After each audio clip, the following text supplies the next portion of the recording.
વગર વરસાદે કરી નાખી ભૈયાવાળી, પણ હવારમાં નીકળી ગયો ચશ્મા પહેરીને સિક્કા પાડવા. પાસોદરાનું ગામ. હવારમાં થઈ ગઈ મેટર. અને ભાઈ પી નાખી સોડા. કેમ બાકી જયું ને પહોંચી ગયો જય સ્વામિનારાયણ.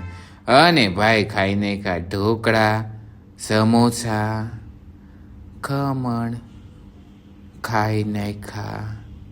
પછી તો વગર વરસાદે કરી નાખી ભજીયાવાળી. એમાં થોડું કાંઈ ઘટે પછી મૂકા નહીં પછી કરી નાખ્યું આઈસ્ક્રીમ.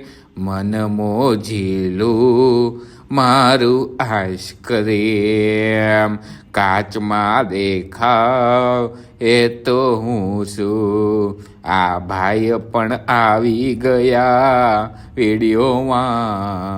મળે આવા નવા વિડીયોમાં. આવજો.